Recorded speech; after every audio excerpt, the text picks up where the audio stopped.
Hi everyone and welcome back. We are joined today by Dennis Fritz. Halo semuanya, selamat datang kembali. Hari ini kita kedatangan Dennis Fritz, pensiunan Chief Master Sergeant Angkatan Udara, yang antara tahun 2005 dan 2008 bertugas di Pentagon di kantor Wakil Menteri Pertahanan Bidang Kebijakan, yang merupakan posisi ketiga paling berpengaruh di Pentagon. Ia juga penulis buku Deadly Betrayal, The Truth About Why the United States Invaded Iraq. Jadi, selamat datang di program ini. Senang bisa bertemu Anda lagi. Welcome to the program and it's good to see you again. My guest, Yunnan Glenn. Robert for Strength and Tough Growth and Sebdeming Halsro, hari ini. So I found the book Jadi, saya merasa buku itu benar-benar sangat menarik. Mengingat posisi dan tingkat keamanan Anda sudah melihat hampir semuanya. Selain itu, buku ini sangat relevan karena peran spesifik yang Anda miliki, seperti yang Anda tulis di dalamnya. Anda adalah orang yang bertanggung jawab menganalisis seluruh jejak dokumen, semua dokumen yang berkaitan dengan invasi Irak. Dan sekali lagi, Ahiwan memiliki wawasan nyata tentang ketidakjujuran dan bagaimana perang jual kepada publik, yang tidak hanya melibatkan penipuan terhadap masyarakat, juga mengkhianati para tentara yang mendedikasikan hidup kita untuk melawan hingal. their lives to serving their country. So it's incredibly fascinating. I can't recommend it. Jadi, ini sangat menarik. Saya sangat merekomendasikan buku ini. Dan yang juga menarik adalah Anda menarik garis dari masa itu ke perang-perang saat ini. Memang, jika kita melihat isu-isu yang dibahas pada waktu itu, kita masih kurang lebih berjuang. Bukan hanya di wilayah yang sama, tetapi juga melawan negara-negara yang sama. Jadi saya pikir, tempat yang baik untuk memulai adalah latar belakang Anda. Bagaimana Anda menggambarkan karier Anda, dan mengapa Anda menulis buku ini? Why did you write this book? Well, thanks, Glenn. I will start off by Baik, saying terima kasih I Glenn. had an unusual Saya akan mulai dengan mengatakan bahwa saya memiliki karier sebagai prajurit yang tidak biasa. Bahkan, saya mungkin akan mengatakan bahwa saya menempuh jalur prajurit yang setara dengan jalur perwira jenderal. Dan saya mengatakan itu dengan jujur, karena saya menghabiskan banyak waktu di Pentagon sebagai prajurit muda dan meniti karier hingga mencapai pangkat tertinggi di kalangan prajurit. Sepanjang karier saya, selama berada di Pentagon, saya bekerja di semua tingkatan, mulai dari Air Staff yang merupakan markas besar Angkatan Udara, hingga ke tingkat Sekretaris Angkatan Udara untuk urusan legislatif, di mana kami berkoordinasi dengan Capitol Hill dan Kongres AS untuk memenuhi kebutuhan Angkatan Udara. U.S. Congress for the needs of the Air Force. And I also had opportunity, as you alluded to, Dan saya juga memiliki kesempatan, seperti yang Anda singgung dari biografi singkat saya, untuk bekerja di kantor Wakil Menteri Pertahanan Bidang Kebijakan, yang pada saat itu merupakan posisi sipil tertinggi ketiga di kepemimpinan Pentagon. Wakil Menteri pada saat itu, mungkin audiens Anda pernah mendengar nama Doug Feith, menjabat ketika saya masuk di bawah Rumsfeld dan Paul Wolfowitz, yang saat itu menjabat sebagai Wakil Menteri Pertahanan. Jadi selama waktu itu, dalam 10 tahun terakhir saya mendapat kehormatan menjadi penasihat bagi para perwira jenderal, dan 5 atau 6 tahun terakhir berada di tingkat jenderal bintang 4. Saya adalah penasihat bagi Komandan Pacific Air Forces, dan saya juga penasihat bagi Komandan United States Air Forces Central Command. Commander of the United States Air Force Space Command, and then we also have what we call a Joint Komando Luar Angkasa. Dan kemudian, kami juga memiliki apa yang kami sebut Komando Gabungan Komando Luar Angkasa, yang mencakup semua layanan militer AS. Saya juga memiliki tugas tambahan sebagai penasihat bagi Komandan NORAD. Jadi, saya memiliki jalur karier bintara yang agak tidak biasa, dan itu memberi saya wawasan tentang bagaimana kebijakan luar negeri bekerja dan bagaimana pemerintahan kita berjalan. Sekarang, alasan saya menulis buku ini adalah, seperti kita semua di Amerika Serikat, dan mungkin di seluruh dunia, setelah peristiwa 9/11, kami di Amerika Serikat sangat terkejut. Itu adalah pertama kalinya negara kita diserang begitu keras oleh kekuatan asing. Anda tahu, pertama kalinya adalah Pearl Harbor, bukan Hawaii, tetapi benar-benar di daratan utama.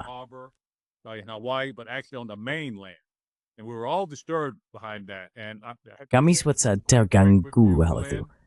Dan saya harus mengatakan ini dengan jujur kepada Anda, Glenn. Anda tahu, kami menginginkan balas dendam karena kami merasa telah diserang. Apa yang disebut tanda kutip, perang melawan teror, dan invasi kami ke Afgan yang gelingkan teban. Menurut Thier, kami, khususnya kami yang di militer, mulai mendengar bahwa kami akan mengerahkan pasukan ke seluruh Timur Tengah untuk bersiap menghadapi perang di Irak. Dan saya benar-benar tidak mengerti itu. Dari pengalaman saya bekerja di Komando Luar Angkasa AS dan NORAD saat itu, atasan saya adalah Jenderal Richard Myers, yang kemudian menjadi Ketua Kepala Staf Gabungan dan memimpin militer selama perang di Afghanistan dan Irak.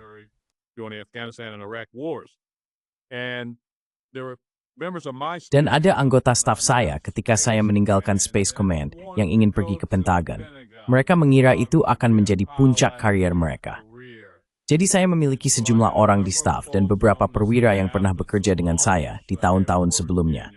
Saya menelepon mereka dan bertanya, di mana intelijen tentang Irak yang memiliki senjata pemusnah massal? Karena saya punya para pemuda dan pemudi yang datang kepada saya dan berkata, Chief, yang merupakan jabatan saya saat itu, singkatan dari Command Chief Master. Dan mereka memanggil saya Chief. Kenapa kita akan berperang di Irak? Beberapa anggota program itu kita diterfon any bridge that's more.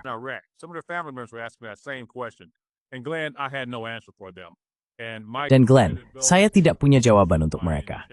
Kredibilitas saya di mata pasukan adalah integritas saya untuk jujur kepada mereka. Satu-satunya jawaban yang saya miliki adalah bahwa kita harus mengikuti perintah dari pimpinan senior kita. Hanya jika kita merasa bahwa perintah mereka tidak etis atau ilegal, barulah kita tidak boleh mengikutinya. Dan karena tidak tahu apakah Irak memiliki senjata pemusnah massal atau tidak, kita tidak bisa tidak mengikuti perintah itu. Tapi hal itu selalu mengganggu ya. Dan saya tidak bisa mengirimkan para pemuda dan pemudi ke medan perang untuk sesuatu yang tidak saya pahami atau yakini. Di sisi lain, mereka bisa memilih untuk pensiun. Di pihak saya prajurit, jika Anda mengundurkan diri. Maaf. Di sisi lain, jika Anda memenuhi syarat untuk pensiun, Anda bisa pensiun.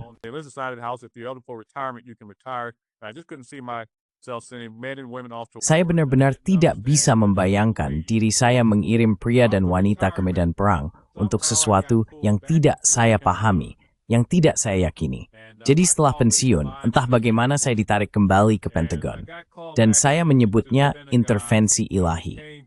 Ketika saya dipanggil kembali ke Pentagon, saya menjadi bagian dari tim yang dibentuk untuk meninjau semua dokumen pra-perencanaan perang untuk Afghanistan dan dalam bidang minat saya, Irak. Bagaimana kita bisa sampai di sana? Nah, ini dilakukan dengan dalih bahwa karena kontroversi sejarah perang Irak, kita perlu mendeklasifikasi sebanyak mungkin dokumen. Dan itu benar-benar menarik perhatian saya. Saya mendapat kesempatan untuk melihat, hey, apakah kita benar-benar berperang karena WMD?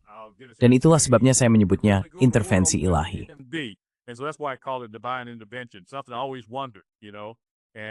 Ada sesuatu yang selalu saya pertanyakan, Anda tahu, dan saya pernah punya kesempatan untuk melihatnya. Saya akhirnya menyebut diri saya sebagai Daniel Ellsberg versi rakyat jelata. Jika audiens Anda pernah mendengar tentang Daniel Ellsberg, sayangnya, beliau sudah wafat. Beliau adalah penulis Pentagon Papers yang dirilis di New York Times. Saya menyebut diri saya Daniel Ellsberg versi rakyat jelata. Saya tidak punya keberanian seperti dia. Saya melakukannya dengan cara yang benar, dengan menulis file lalu mengirimkannya ke Pentagon untuk ditinjau. Dan seperti yang Anda perhatikan di buku itu, dan audiens Anda juga akan melihat di buku itu, banyak bagian yang disensor. Dan sensor berarti ada hal-hal yang mereka hitamkan agar publik Amerika tidak bisa mengetahuinya. Nah, sungguh, silakan. Ja, just turisten kom maganda agad tuwagilas ma inutions. Dan Glenn, saya ingin memberitahu Anda dan audiens Anda, alasan saya melakukan itu. Ketika mantan atasan saya, Jenderal Myers, saya tunjukkan kepadanya. Anda tahu, kebanyakan penulis dan penerbit biasanya, Anda tahu, mengisi bagian-bagian yang disensor itu. Dan saya memutuskan, oh tidak, kita tidak akan melakukan itu. Saya akan menunjukkan di mana mereka menyensor, Anda tahu, untuk mencegah saya membagikan informasi lain. Oh, omong-omong Glenn, itu adalah informasi yang tidak diklasifikasikan. karena saya adalah bagian dari tim klasifikasi, Anda tahu. Dan sekarang, alasan saya menulis buku itu, Glenn, adalah setelah saya melihat sendiri kebohongan yang disampaikan yang membuat kita terlibat dalam perang Irak, saya mulai berpikir, saya berkata, ini memalukan. Ini memalukan sekali. I said, man, this is shameful. It's disgraceful. Now, how did I come up with the title Deadly Betrayal? Lalu, bagaimana saya mendapatkan judul pengkhianatan mematikan? Begini, secara berkala di Pentagon, semua prajurit yang terluka dalam perang dan ditempatkan di Walter Reed akan datang untuk pemulihan. Walter Reed saat itu adalah pusat medis utama di Washington, D.C., tempat para prajurit yang terluka kembali dari Afghanistan dan Irak. Setelah saya meninggalkan Pentagon untuk kedua kalinya, saya menantang mantan atasan saya, General Myers, dan atasan lainnya, dengan mengatakan bahwa kita harus merawat para prajurit yang terluka ketika mereka kembali setelah kita mengirim mereka ke medan perang. Dan setelah kami melihat perlakuan terhadap para prajurit yang terluka, yang diungkapkan dalam sebuah artikel Washington Post pada tahun 2007, perlakuan terhadap para prajurit yang terluka itu, Glenn, sangat buruk. Mereka diperlakukan dengan tidak baik. And Glenn, they were treated badly. We were putting them in, listen, this is truthful. Kami menempatkan mereka di dengar, ini benar, ruangan berjamur untuk pemulihan, dan itu mengganggu saya. Satu hal lain yang membuat saya menulis buku ini adalah bahwa secara berkala melalui Pentagon, para korban perang akan datang. Kami menyebutnya Aula Para Pahlawan. Mereka akan melewati Pentagon, dan kami akan menyemangati mereka. Terima kasih atas pengabdianmu, dan semacamnya. Dan saya tersadar bahwa orang-orang ini sama sekali tidak tahu mengapa kami berperang. Stemma in mijn representative strength role balas dendam setelah Presiden George W. Bush, George H. Bush. It's mamouthing heads tall, dan tenit bede boo itself both. Into his ass improving. Really knew the true reason, and that bothered me. And then I realized 4,000. Lalu saya menyadari bahwa 4.500 pria dan wanita militer AS telah tewas dalam perang yang didasarkan pada kebohongan itu. Selain itu, saya memikirkannya lebih jauh. Saya menyadari jumlah warga Irak yang telah kita bunuh, infrastruktur yang telah kita hancurkan, semuanya didasarkan pada kebohongan. Dan saya merasa harus menulis buku itu. Inilah kenyataannya. Saya berada di ruangan yang penuh dengan sejarah. Dan kami pada saat itu, sejujurnya, Glenn, benar-benar fokus pada militer. Saya adalah salah satu dari mereka. Dan kami, militer, sama sekali tidak tahu mengapa kami pergi berperang. Untuk 4.500 orang yang tewas. Dan untuk keluarga mereka, saya merasa sudah sepatutnya saya memberitahu keluarga mereka alasan mengapa mereka meninggal. 4.500, sebuah pengkhianatan mematikan terhadap pria dan wanita militer di Angkatan Bersenjata Amerika Serikat. United States Armed Forces. Jadi, setelah menelusuri semua dokumen ini, kesimpulan apa yang kamu dapatkan? Mengapa Amerika Serikat menyerang Irak? Kamu menyebutkan ada spekulasi soal balas dendam. Minyak, jelas, senjata pemusnah massal adalah alasan utamanya. Tapi, ya dia tidak diberikan, maksudku. Tapi ketika ternyata tidak ada apa-apa di sana, justifikasi cadangannya tampaknya adalah untuk membawa demokrasi dan kebebasan. Jadi, semacam misi peradaban modern, kalau boleh dibilang. Tapi ketika kamu membaca catatan-catatan itu, sepertinya kamu menemukan dua hal. Pertama, apa motivasi di baliknya? Tapi juga, bagaimana cara menjualnya? Karena alasan sebenarnya, dan cara kamu menyampaikannya ke publik, sangat berbeda. Lagi pula, ketika kamu ingin orang melakukan hal terburuk, yang biasanya terjadi dalam perang, kamu biasanya harus membangkitkan sisi terbaik dari manusia, agar mereka mau melakukan hal terburuk. Jadi, apa yang kamu pelajari dari catatanmu? Musessen, anen emputo.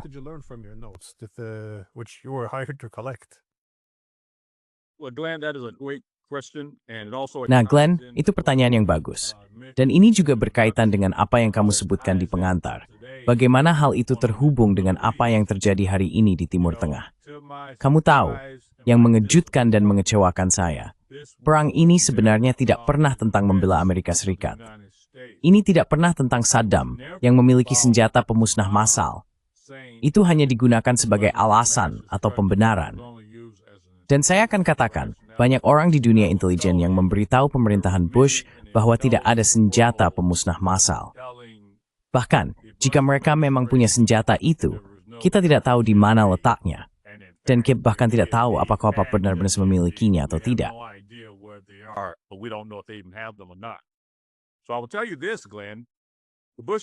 Jadi saya akan katakan ini, Glenn. Pemerintahan Bush masuk dengan keinginan untuk berperang dengan Irak. Saat itu, tidak ada hubungannya dengan senjata pemusnah massal. Kenapa? Kamu mungkin bertanya, Glenn. Karena faktanya ada orang-orang, kamu pasti pernah dengar istilah neokonservatif, yang sudah mendorong kita untuk berperang selama bertahun-tahun. Dalam Perang Irak pertama, ketika kita masuk di bawah George H.W. Bush untuk mengusir Saddam dari Kuwait, ada beberapa orang saat itu, seperti Paul Wolfowitz, yang saat itu menjabat sebagai Wakil Menteri Pertahanan, yang ingin kita tetap tinggal dan menguasai Irak. Nah, kenapa begitu? Kamu akan temukan dalam buku bahwa satu-satunya alasan untuk masuk ke Irak adalah demi kepentingan Israel. Nah, kenapa kamu bisa bilang begitu?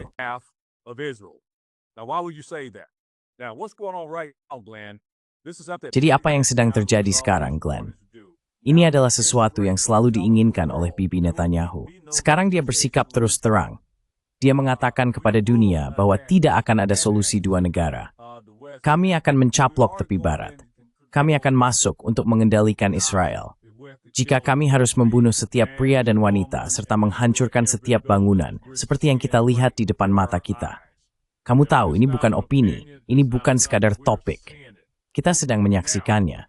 Nah, ini memang sesuatu yang selalu diinginkan Netanyahu. Dan selama pemerintahan George W. Bush, dia bekerja sama dengan mereka, orang-orang seperti Paul Wolfowitz, Doug Feith, dan seorang individu bernama Richard Pearl.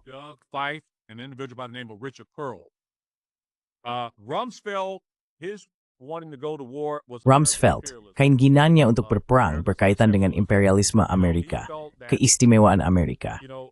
Dia merasa bahwa Amerika ini adalah satu-satunya negara adidaya, dan kita seharusnya bisa memiliki panggung utama untuk melakukan apapun yang kita inginkan. Dan tujuan kita seharusnya adalah menciptakan perdamaian di Timur Tengah. Dan bagaimana caranya? Dengan menggunakan kekuatan militer kita. Sekarang bagaimana kaitannya? Bibi Netanyahu selalu ingin masuk dan benar-benar menghancurkan Gaza, terutama Hamas dan Hizbullah, sayap militan dari orang-orang yang berjuang demi hidup dan tanah mereka. Kita tidak ingin Bibi melakukan itu, karena seperti yang Anda lihat sekarang, pembunuhan dan kehancuran terjadi.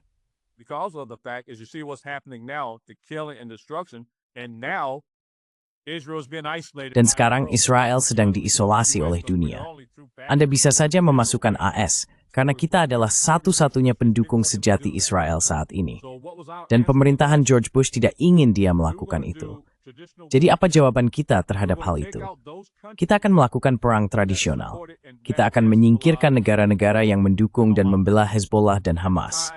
Dan pada saat itu, 3 negara tersebut adalah Irak, Iran, dan Suriah. Alasan kita memilih Irak terlebih dahulu adalah karena di bawah pemerintahan Bill Clinton, para neokonservatif memaksa, dan saya benar-benar maksud memaksa, Presiden Clinton saat itu untuk membuat kebijakan perubahan rezim untuk Irak. Sekarang, apa yang memberi kita hak untuk masuk dan mengganti rezim negara lain?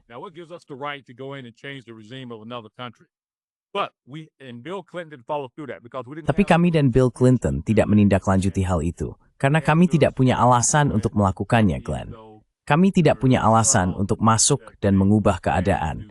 Meskipun ada beberapa orang yang berpikir kami bisa melakukannya, seperti Rumsfeld dan orang-orang sejenisnya. Tapi kami tidak bisa melakukannya. Lalu datanglah pemerintahan Bush dengan ide cemerlang. Oke, kita akan menyingkirkan negara-negara itu. Tapi bagaimana caranya? Sayangnya, Glenn, kamu tahu, ada para penganut teori konspirasi, dan mereka mencoba membuat saya mengatakan hal itu. Saya tidak tahu. Saya hanya bisa memberikan fakta, apa yang saya tahu, serta asumsi dan opini. Kamu sudah sering mendengar orang mengatakan bahwa Smith's Lath adalah pekerjaan dari dalam. Itu saya tidak tahu. Tapi ada beberapa orang yang benar-benar bisa meyakinkanmu jika kamu melihat cara gedung-gedung itu runtuh.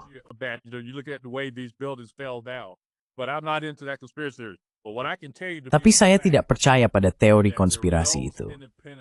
Tapi yang bisa saya katakan sebagai fakta adalah bahwa ada orang-orang di Pentagon yang sayangnya setelah 3.000 nyawa hilang pada 9/11 merasa senang itu terjadi. Dan Glenn, Kenapa mereka senang itu terjadi? Karena itu memberi kita kesempatan untuk menciptakan apa yang disebut perang melawan teror, untuk mengejar negara manapun yang diduga mendukung terorisme. Dan itu memberi kita kesempatan untuk mengejar 3 negara itu, Irak, Suriah, dan Iran. Kenapa kita mengejar Irak duluan? Karena, seperti yang sudah disebutkan sebelumnya, kita sudah punya kebijakan pergantian rezim di sana. Kita memang berencana mengejar Irak dulu, lalu Suriah, dan kemudian menyimpan Iran untuk yang terakhir, karena kita tahu itu akan menjadi pertempuran yang lebih sulit.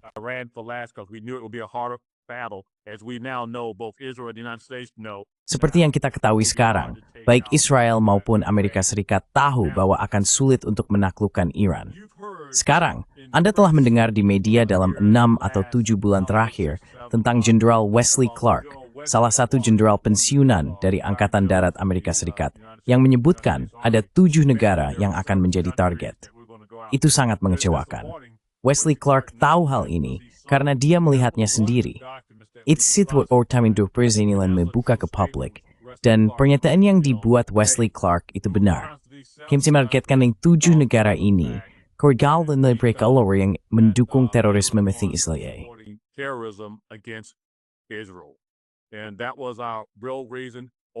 Dan itulah alasan sebenarnya kami. Minyak itu hanya alasan kedua. Itu salah satu hal yang disensor dalam buku saya. Ada beberapa taipan minyak, beberapa orang dari industri minyak yang ingin masuk ke sana. Anda tahu, saya bilang ke orang-orang, Presiden Donald Trump mengatakan hal yang biasanya tidak diungkapkan secara terang-terangan ketika berkata, "Hey, seharusnya kita mengambil minyak di Irak," di mana memang ada sebagian orang yang berharap kita melakukan itu. Tapi fokus utamanya adalah masuk dan menaklukkan negara-negara itu. Sekarang, izinkan saya berbagi sesuatu dengan Anda. Semiam Celeste adalah alasan yang kami gunakan untuk bisa melakukan itu. Karena sebelumnya, kami mencoba mencari-cari segala macam alasan. Setelah Perang Irak pertama dengan Saddam, ketika kami mengusir mereka dari Kuwait, saya bilang ada sebagian yang ingin kami tetap di sana, tapi kami tidak melakukannya. Anda tahu, disabs kabert stings mauerthator. Lalu, bagaimana kaitannya scoring? Semenis afsuality stains and impossible for. 9/11 gave us an excuse to do that. It failed because of the Iraqi insurgents. Itu gagal karena pemberontak Irak. Kita terjebak di Irak. Kita tidak bisa menaklukkan Suriah, meskipun akhirnya kita berhasil melakukannya. Anda tahu, ini adalah rencana jangka panjang, tapi saat itu kita tidak bisa melakukannya. Bibi kecewa dengan hal itu. Tapi coba tebak, peristiwa 7 Oktober terjadi. Itu memberinya alasan untuk melakukan apa yang memang ingin dia lakukan sejak awal. Dan bagaimana Anda mengaitkannya? Seperti yang saya katakan kepada orang-orang, saya bisa memberikan fakta. Anda bisa mencarinya sendiri. Anda pernah mendengar Bibi sendiri berkata, 7 Oktober adalah Simiden Seles kita. Dan itu memberinya alasan untuk melakukan hal tersebut. Tapi sebelum itu, atas nama Israel dan Bibi Netanyahu, yang saat itu bukan Perdana Menteri yang bekerja sama dengan pemerintahan Bush, dia adalah Menteri Keuangan saat itu, tapi dia punya banyak pengaruh di Israel. Anda tahu, dia adalah Perdana Menteri terlama, 4 Sebsk Daka Israel, Sindiseng berkuasa.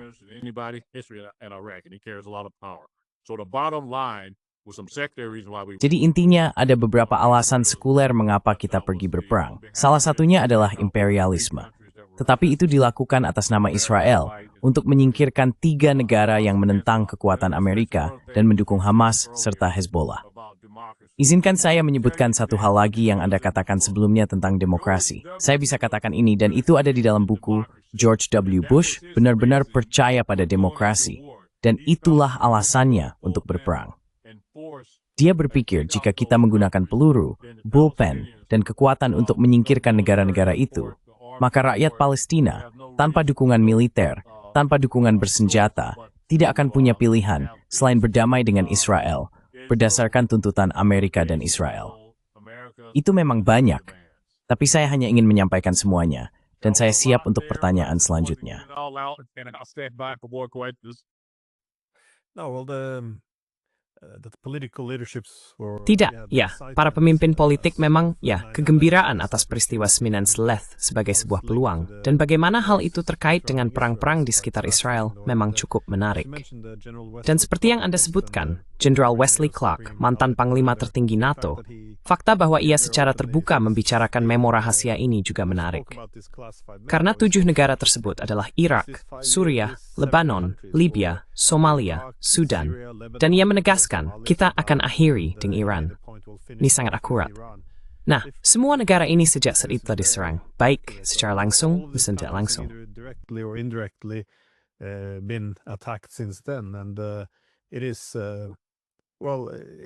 Dan ini, ya, seseorang sebenarnya tidak bisa menggunakan istilah teori konspirasi ketika para pemimpin politik dan militer menyatakannya secara terbuka.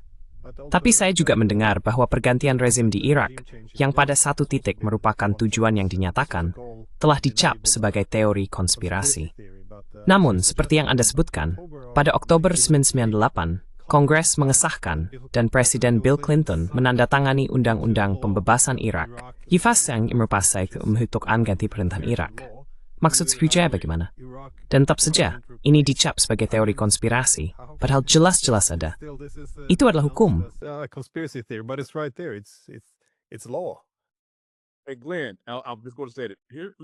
Glenn, saya hanya ingin mengatakan ini. Dengarkan apa yang baru saja Anda katakan. Itu adalah hukum. Itu bukan kebijakan. Itu adalah hukum.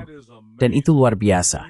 Dan Anda benar. Kadang-kadang saya pikir beberapa orang ini menganggap kita bodoh. Anda tahu, ini terjadi tepat di depan mata kita. Bahkan sekarang, orang-orang enggan menggunakan istilah yang sedang terjadi hari ini, genosida. Tapi kita melihatnya. Saya bilang ke orang-orang, syukurlah ada media sosial. Kita bisa melihatnya secara langsung.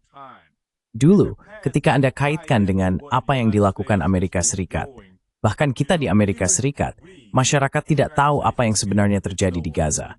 Kita tidak tahu penderitaan rakyat Palestina, karena media berita kita terikat dengan apa yang Anda lakukan.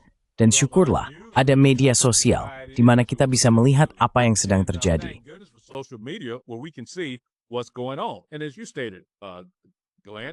Dan seperti yang Anda katakan, Glenn, ini bukan teori konspirasi. Kita melihatnya, kita mengetahuinya. Dan ngomong-ngomong, negara-negara selatan itu, sekarang hanya ada satu yang masih berdiri, yaitu Iran. Kita sudah menyingkirkan semuanya. Dari Gaddafi, Assad, meskipun kita tidak membunuhnya, kita ingin melakukannya. Tapi sekarang dia ada di Rusia. Kita menyingkirkan Saddam. Dan Anda tahu, Iran masih bertahan. Dan alasan kita menyisakan mereka untuk terakhir adalah karena kita tahu itu akan menjadi tugas yang berat. Sekarang, izinkan saya berbagi sesuatu lagi dengan Anda. Anda tahu, ketika kita memasuki pemerintahan Obama dengan rencana aksi komprehensif bersama, yang lebih dikenal sebagai kesepakatan nuklir Iran, salah satu hal yang diinginkan oleh para neokonservatif dan pendukung perang garis keras di Amerika Serikat adalah agar Iran menyingkirkan program rudal balistik mereka.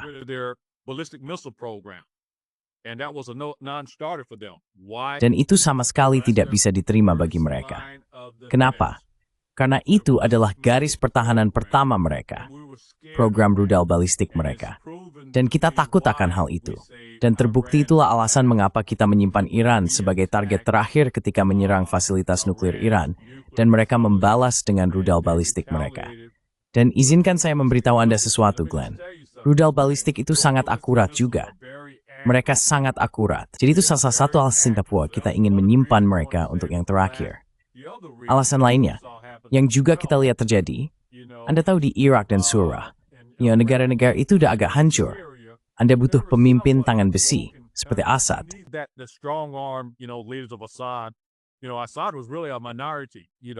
Kamu tahu, Assad sebenarnya adalah minoritas di sana. Begitu juga dengan Saddam. Ketika membicarakan tentang Syiah dan Sunni, Saddam adalah pemimpin Sunni, minoritas di negara yang mayoritas Syiah. Jadi mereka berpikir kita bisa dengan mudah menggulingkan kedua individu itu. Tapi di Iran, mereka adalah bangsa Persia. Mereka bersatu sebagai satu bangsa ketika diserang atau diancam. Itu juga salah satu ketakutan kami, bahwa rakyat Iran akan bersatu sedenawar sulit as the Bograyst War, dan habiti maze Irak. Remay sepekta pudir, Bathaki Irak akan menyambut kami. Dan itu salah satu dasar the Nehemiah Kem Iran o Twithing Witoy. The reason why we saved Iran for last. Yeah, I want to then ask Baik, you a bit saya ingin about bertanya how sedikit the tentang US bagaimana Anda social melihat mereka media memasarkan hal ini. platforms Karena ada laporan bocoran dari CIA yang menyebutkan bahwa ketika orang Eropa mulai kehilangan minat terhadap Afghanistan, mereka muncul dengan ide bahwa, yah, orang Eropa sangat peduli dengan hak-hak perempuan. Jadi mari kita jual perang ini sebagai upaya agar anak-anak perempuan bisa bersekolah. Jadi, Sekretaris Jenderal NATO Stoltenberg sampai menulis artikel bersama Angelina Jolie dari Hollywood tentang NATO kini menjadi pendukung hak-hak perempuan di Afghanistan. As a supporter of women's rights in Afghanistan. So suddenly 2 decades of occupation became Jadi tiba-tiba 2 dekade pendudukan berubah menjadi isu hak-hak perempuan. Tapi di Irak, itu adalah soal demokrasi. Penghancuran Libya dilakukan atas nama hak asasi manusia.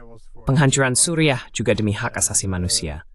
Anda memiliki 1 bab penuh dalam buku Anda tentang strategi disinformasi, kampanye propaganda, hubungan masyarakat, bagaimana menjual perang kepada publik, dan sebagainya.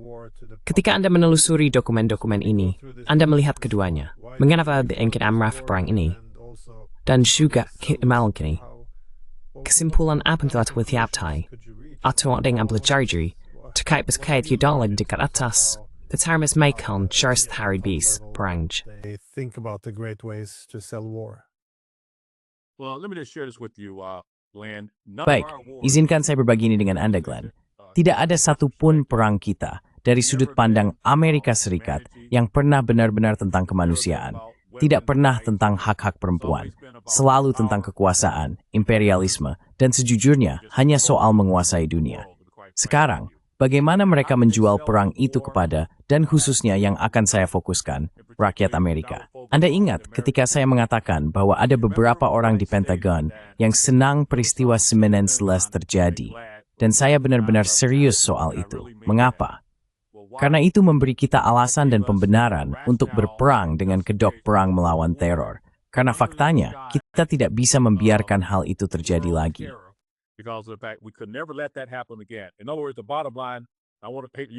Dengan kata lain, intinya, saya akan menggunakan istilah, saya tidak suka mengumpat.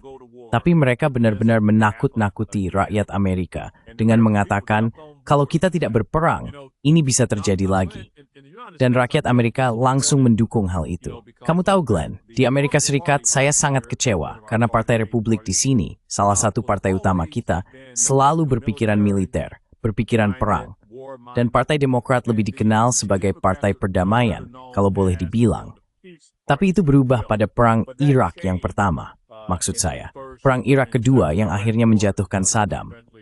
Kamu tahu saat itu ada pemilihan presiden.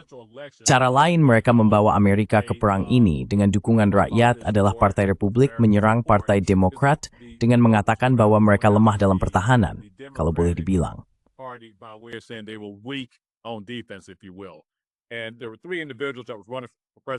Dan saat itu ada 3 orang yang mencalonkan diri sebagai presiden, Joe Biden, John Kerry, dan Hillary Clinton. Sebagai bagian dari kampanye disinformasi tersebut, mereka akan menyebarkan pesan kepada masyarakat Amerika Serikat. Hey, orang-orang ini tidak mau melindungi kalian. Mereka lemah dalam pertahanan. Serangan seperti 9/11 bisa terjadi lagi, atau bahkan sesuatu yang lebih buruk dari 9/11. Jadi orang-orang seperti mereka pada saat itu, remote unit itu bahwa ada senjata pemusnah massal, tetap ikut go-to meratakan, oke, kita harus berperang dengan Irak. Dan sangat mengecewakan. Alasan umama aka in were naked termi ra Amerika and spectator. Scaring the American people to death. And one of the weapons they use in this disinformation campaign. Dan salah satu senjata yang mereka gunakan dalam kampanye informasi di Amerika Serikat adalah persepsi bahwa para jenderal memiliki banyak kredibilitas di mata rakyat Amerika. Ini adalah kampanye untuk sayangnya menggunakan para jenderal untuk tampil di Fox News dan CNN dan berbicara tentang bagaimana Saddam merupakan ancaman bagi kita. Sayangnya, mereka juga menggunakan para jenderal militer yang sudah pensiun untuk menjual perang ini. Karena masyarakat di Amerika Serikat merasa bahwa para jenderal itu kredibel. Sekarang, terkait dunia internasional, pemerintahan Bush, pemerintahan George W. Bush, berbeda dengan pemerintahan George H.W. Bush yang dulu membentuk koalisi negara-negara yang bersedia. Pemerintahan George W. Bush tidak peduli soal itu. The George W. Bush administration didn't care about that. You know, they didn't care. We will go in alone. You heard Rumsfeld. Kamu tahu, mereka tidak peduli. Kami akan masuk sendiri. Kamu sering mendengar Rumsfeld mengatakan itu. Tapi ketika kamu menyebut soal menjual perang, Jerman dan Prancis sebenarnya tidak ingin ikut berperang. Kamu ingat, kita bahkan ingin mengganti nama kentang goreng Prancis menjadi Freedom Fries dan sebagainya. Dan kamu akan lihat di buku, kami menyembunyikan banyak informasi dari Jerman dan Prancis karena kami tahu Saddam tidak punya senjata pemusnah massal. Kami tidak memberitahu Jerman dan Prancis soal itu, karena kami takut hal itu akan dibawa ke Dewan Keamanan PBB dan menghentikan perang. Hanya 3 negara yang benar-benar kami beritahu tentang apa yang kami lakukan. Sebenarnya, terutama 2 negara, yaitu Inggris, kamu pasti tidak heran soal itu, dan Israel. Mereka tahu persis apa rencananya dan sebagainya.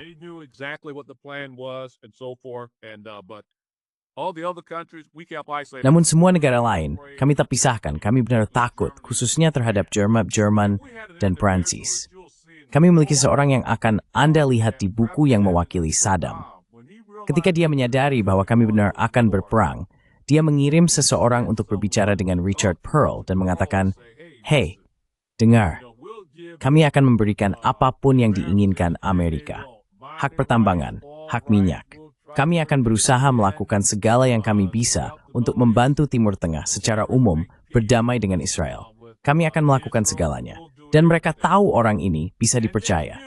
Kami tidak memberitahu Jerman dan Prancis tentang hal itu. Karena kami tahu mereka akan menghentikan perang. Anda tahu, untuk menghentikan perang. Jadi apapun yang terjadi, untuk menjalankan rencana ini, bahkan jika Saddam menyerah, kami tetap akan berperang. When and break Seth, Brent.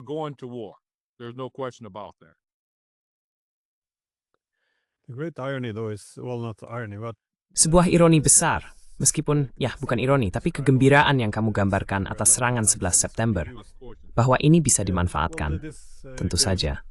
Ya, nah ini memunculkan perang global melawan teror, yang pada dasarnya menunjuk pada seseorang, mereka sekarang teroris. Ini melegitimasi penggunaan kekuatan. Tapi saat kamu berbicara, sekarang ada pertemuan besar di New York dengan Perserikatan Bangsa-Bangsa. Dan saya tidak yakin apakah kamu melihat pembicaraan ini di atas panggung. Ada Direktur CIA David Petraeus bertemu dengan Jolani, mantan pemimpin Al-Qaeda. Dan hanya beberapa hari yang lalu, Jolani berada di luar, berfoto di depan Cakrawala New York, di mana dulu ada beberapa gedung lagi.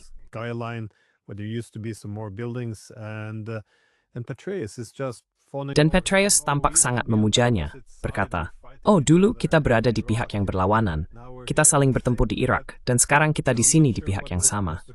Saya tidak yakin apa yang ingin dia sampaikan, karena sampai baru-baru ini Amerika Serikat masih memasang hadiah atas kepalanya sebagai teroris.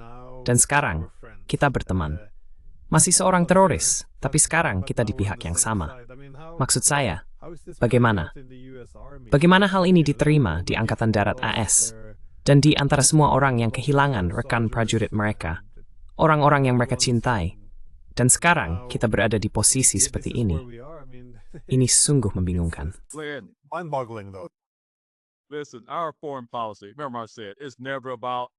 Dengar kebijakan luar negeri kita. Ingat yang saya katakan, itu tidak pernah tentang kemanusiaan. Itu tidak pernah benar-benar tentang menyelamatkan dunia. Itu tentang imperialisme. Itu tidak menciptakan presiden apapun. Pikirkan ini sejenak. Rumsfeld dengan Saddam. Ada fotonya. Kamu bisa cari di Google. Kamu tahu Saddam, kita dulu berteman dengan Saddam karena saat perang antara Irak dan Iran terjadi, kita mendukung dia. Pikirkan saat Uni Soviet menginvasi Afghanistan. Tebak siapa yang kita dukung?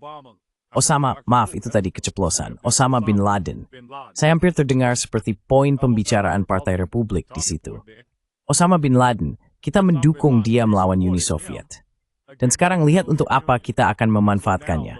Israel, kamu tahu, untuk berdamai dengan Israel. Jadi saya tidak terkejut dengan itu. Dan ya, itu menyakitkan.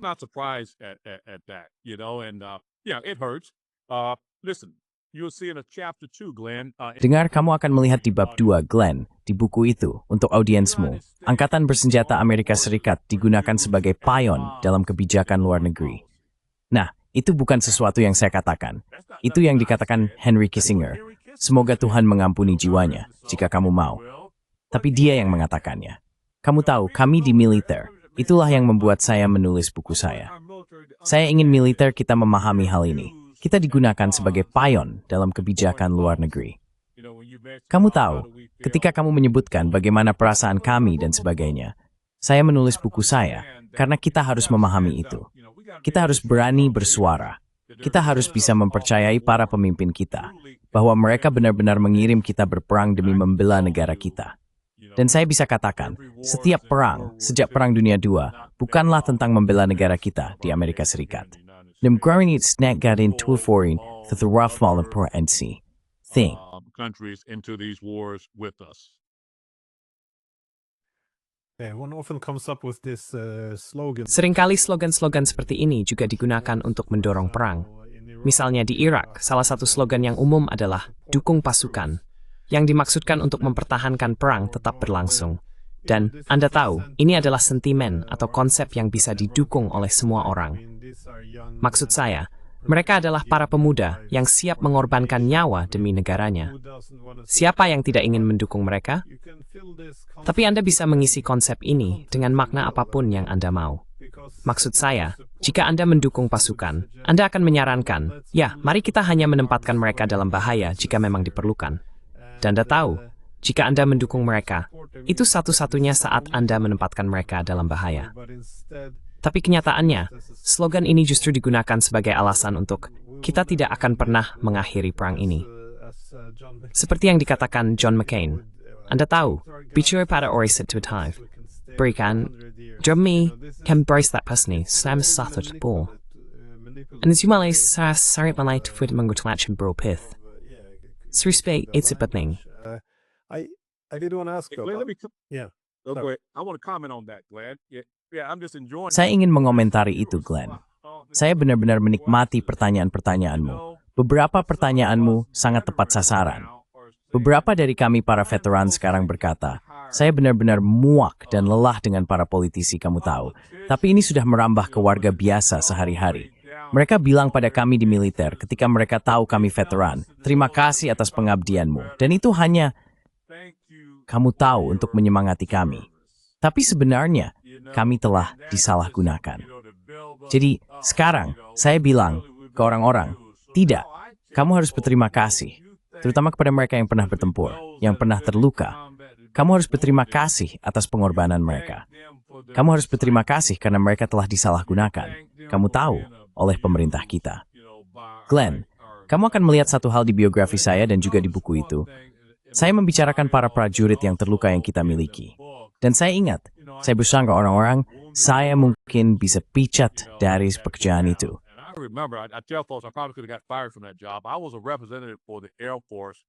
Saya pernah menjadi perwakilan Angkatan Udara di Pusat Medis Utama.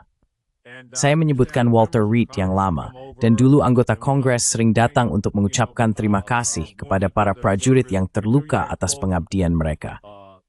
Ada orang-orang yang mengalami amputasi ganda, amputasi 3 anggota tubuh, orang-orang yang kehilangan kedua lengan dan kaki, dan mereka datang, oh terima kasih atas pengabdian Anda.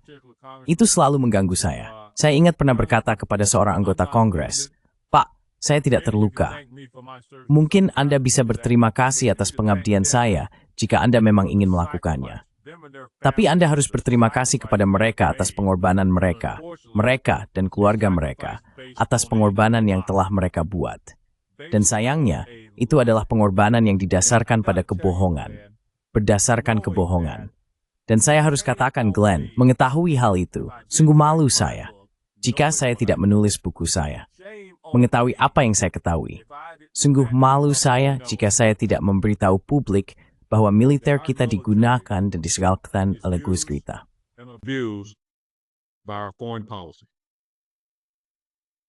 You mentioned before though that Germany and France were being. Anda tadi menyebutkan bahwa Jerman dan Prancis sengaja tidak diberi informasi karena ada kekhawatiran mereka mungkin ingin menghentikan perang jika tahu bahwa Irak sangat ingin mencari jalan damai.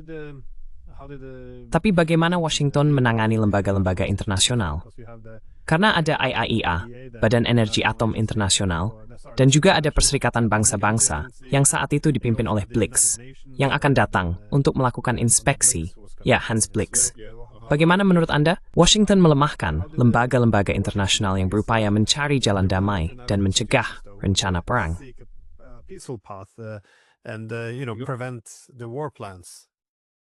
Glenn, what another great question and observation. Glenn, itu pertanyaan dan pengamatan yang sangat bagus. Di bawah strategi disinformasi yang kita bicarakan tadi, sayangnya, Amerika Serikat memang sudah punya rencana untuk mendiskreditkan keduanya.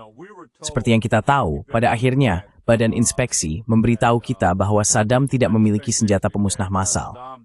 Jadi kami sudah menyiapkan rencana, itu ada di buku, untuk mendiskreditkan kedua orang itu. Dengan mengatakan bahwa Saddam memang memiliki senjata pemusnah massal. Dan disinilah letaknya. Itu adalah lokasi-lokasi yang dibuat-buat, lokasi-lokasi palsu. Dan seperti yang kita semua tahu sekarang, senjata pemusnah massal itu tidak pernah ditemukan. Karena memang tidak ada yang bisa ditemukan.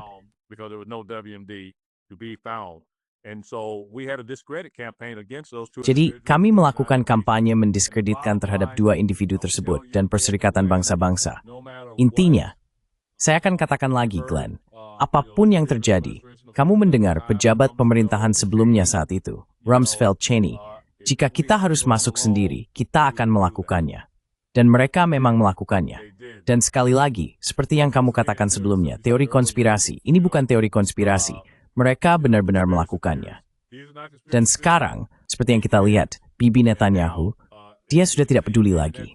Dia terang-terangan memberitahu kita apa yang akan dia lakukan. Dan inilah rencananya sejak awal.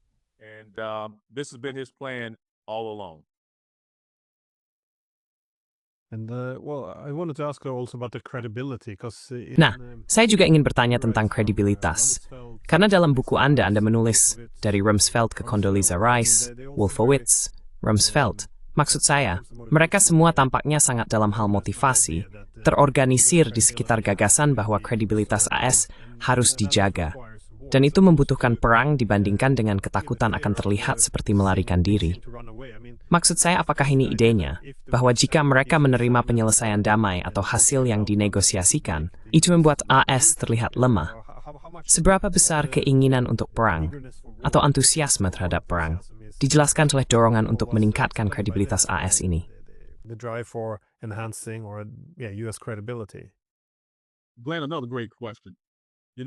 Glenn, pertanyaan yang sangat bagus. Ketika saya mencoba memikirkan judul untuk buku saya, salah satu hal pertama yang terlintas di benak saya adalah kredibilitas, kebenaran, alasan mengapa kita pergi berperang. Karena faktanya, dan ini terutama berlaku untuk Rumsfeld, dia merasa bahwa kredibilitas Amerika sedang dipertaruhkan. Bagaimana itu bermula? Seperti yang saya sebutkan sebelumnya, di bawah pemerintahan Bill Clinton, kita memiliki kebijakan perubahan rezim untuk Irak, dan Bill Clinton tidak melakukan apapun terkait hal itu. Jadi, Rumsfeld merasa bahwa itu bertentangan dengan kredibilitas kita. Kita tidak punya kredibilitas untuk memiliki kebijakan perubahan rezim di Irak jika kita tidak melakukan apa-apa tentang itu. Dan itulah salah satu aspeknya.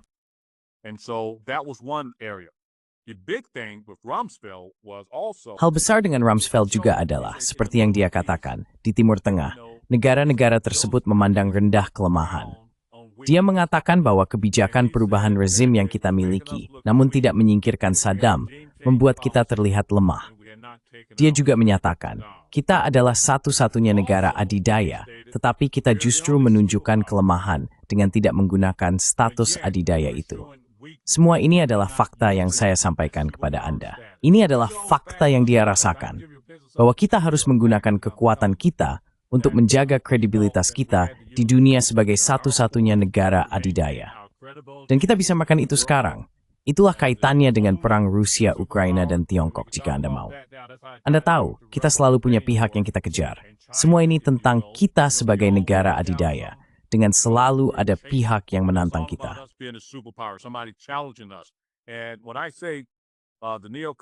Dan ketika saya menyebut neokonservatif dan para pendukung perang di Amerika Serikat, rencana ini sudah ada sejak tahun 1990. Seperti yang saya katakan, ada beberapa orang yang masuk ke Irak pertama kali untuk mengusir mereka dari Kuwait.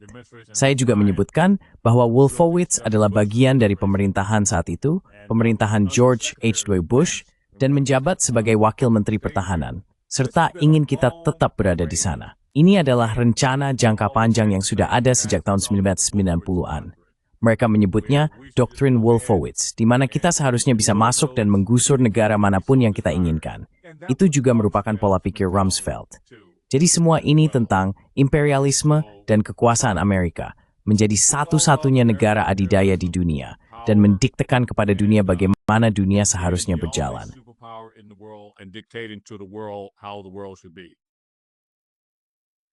Well, my last question is, Baik, pertanyaan terakhir saya, berdasarkan bab terakhir Anda yang sangat tepat, yaitu, apakah ini bisa terjadi lagi? Dan saya pikir sekali lagi, ini memang klise, tapi kita seharusnya belajar dari sejarah, terutama sejarah ini, karena banyak perang yang masih berlangsung hingga hari ini. Dalam hal ini, khususnya perang di Suriah, kehancuran di Gaza, dan kemungkinan perang kedua melawan Iran, yang mungkin akan jauh lebih brutal. Tapi juga, seperti yang Anda sebutkan, Ukraina.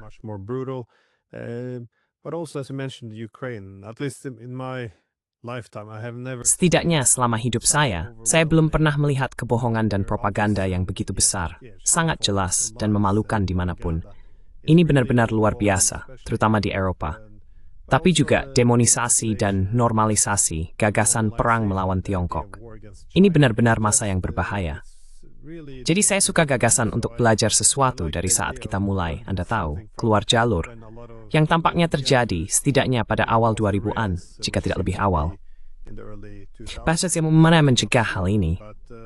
Ipamex Wuhan berbicara kembali di sini.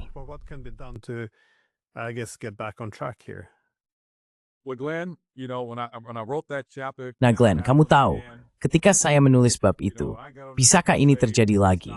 Saya mulai berjuang untuk menghentikan apa yang sedang terjadi, entah itu di Ukraina, di Rusia, atau perang dengan Iran atau Suriah pada saat itu, karena Irak sudah lebih dulu dihancurkan. Saya gagal. Bisakah ini terjadi lagi? Saya sudah memperingatkan kita, secara khusus, karena Amerika Serikat memimpin dorongan ini. Saya berusaha mengatakan bahwa kita harus memperhatikan siapa saja yang ada di sekitar kandidat presiden kita, karena kalau tidak, kita akan didorong ke dalam perang.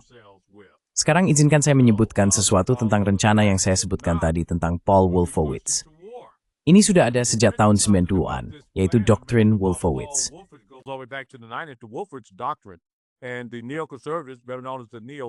Dan kaum neokonservatif, yang lebih dikenal sebagai neokon, percaya pada keistimewaan Amerika dan pada gagasan bahwa kita harus mengendalikan dunia.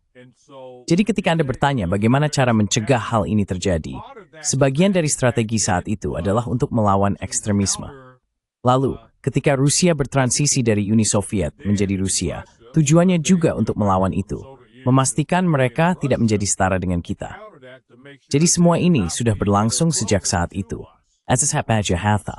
Tujuan saya dari Arab Malaya rakyat Amerika ini bahwa hikmahnya bukan sebagai kekuatan besarnya, and in the East Klit, Galis, Judaskan in Nambaro or K-Strang Ukraine. Let's look at that for a moment. It goes all the way back to the Ukraine war now, after the Soviet... Sekarang, setelah Uni Soviet dibubarkan dan Pakta Warsawa dibubarkan, Anda tahu memang tidak ada yang tertulis di atas kertas.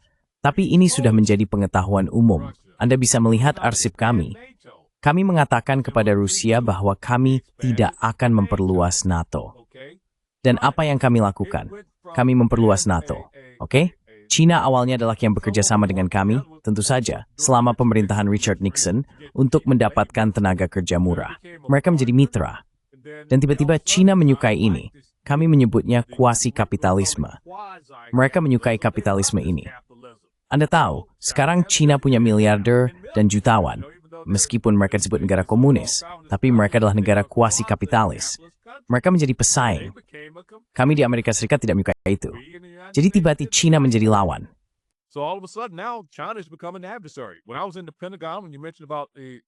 Ketika saya berada di Pentagon, saat Anda menyebutkan Wakil Menteri Pertahanan dari Republik tempat saya bekerja, itu terjadi pada tahun 2008 dan 2009. Kami sudah mencoba melihat Tiongkok. Bagaimana cara menjadikan mereka sebagai musuh? Karena mereka menjadi terlalu kuat, baik secara militer maupun ekonomi. Alasan mereka menjadi kekuatan militer adalah karena kami menjadi ancaman bagi mereka. Anda tahu, kami mengancam mereka. Begitu juga dengan Rusia. Anda tahu, Putin, Anda mendapatkan seorang pria yang juga seorang nasionalis, berkata, "Hey, kami akan menunjukkan kepada Anda bukan satu-satunya negara adidaya." Jika Anda ingat Glenn, dan juga audiens Anda, setelah berakhirnya Perang Dingin, kami Amerika Serikat sangat arogan. Kami berkeliling mengatakan, kami memenangkan Perang Dingin. Kami satu-satunya negara adidaya di dunia. Itu bukan teori konspirasi.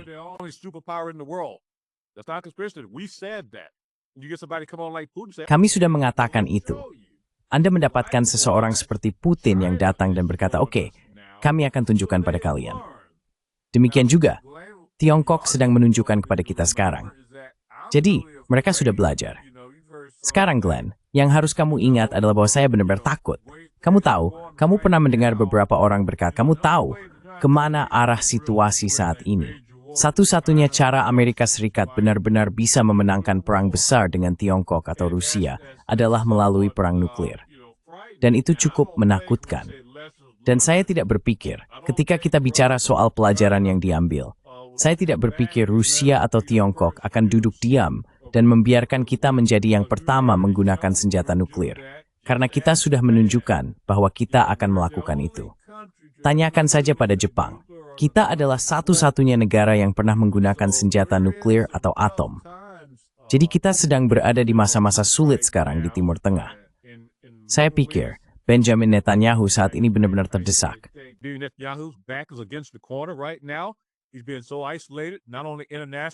Dia telah sangat terisolasi, tidak nasional destroyer, tetapi nasional, di Nepal, tahu masih harus dilihat apa yang akan terjadi. Sekarang mesti ini sejenak untuk menarik perhatian kita. Saya sedang berbicara tentang Benjamin Netanyahu. Sekarang, dia mengancam Tiongkok jika boleh hegemoni, dan dia tahu itu adalah salah satu area yang sedang kita perhatikan saat ini. Potensi perang melawan Tiongkok. Dan Bibi sedang memprovokasi hal itu sekarang untuk menyeret kita ke perang lain. Karena Tiongkok benar-benar menantang Israel. Jadi, Glenn, kita akan menghadapi masa-masa sulit ke depan. Dan ketika Anda mengatakan Anda tahu, bab terakhir saya, bisakah itu terjadi lagi? Ya, itu bisa, bahkan lebih.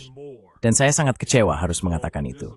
Jadi dalam hal itu, insing yang mengupapin diri with Nepal emulate server ini garibistik. Now, I can't imagine what they imbalance and good to win smash. Sad that I'm feeling, and a lot of us are feeling. In a rewrite, a new edition, you might change. Dalam sebuah penulisan ulang, edisi baru, Anda mungkin akan mengubah judulnya menjadi, "Ya, ini terjadi lagi." Tapi menyedihkan melihat sandiwara yang persis sama dimainkan berulang kali. Dan selalu sama. Kita melihat Afghanistan dan kita berkata, oh ternyata setelahnya itu didasarkan pada klaim palsu. Kita melihat hal yang sama dengan Irak, Libya, dan kemudian apapun perang yang sedang terjadi saat ini, misalnya Ukraina itu. Nah, kali ini berbeda. Dan siapapun yang mengkritiknya ya, mereka dianggap berpihak pada musuh. Dan jika Anda benar-benar patriotik, Anda akan mendukung perang ini, yang akan membawa bencana bagi kita semua. Tapi ini, entahlah, waktu sekarang terasa jauh lebih parah. Genosida yang disiarkan secara lengkap di Gaza, perang melawan Rusia, kekuatan nuklir terbesar, pengeboman reaktor nuklir di Iran, dan tentu saja, perang dengan Tiongkok. Israel sematsid bedutin, dan negara berukuran sedang dan kecil, yang hancurkan, isu always espian. Small countries which we destroyed throughout the 2000s. So, Glenn, kamu tadi menyebutkan ironi. Amerika punya filosofi dan tema, perdamaian melalui kekuatan. Dan saat ini, apa yang disebut kekuatan itu justru menyebabkan bencana.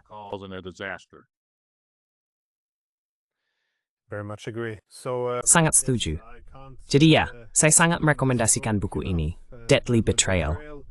Saya akan meninggalkan tautan di deskripsi. Dan terima kasih banyak sudah meluangkan waktu untuk berbicara dengan kami tentang buku Anda. Glenn, and Terry's Mementi Terry Howard, Jared.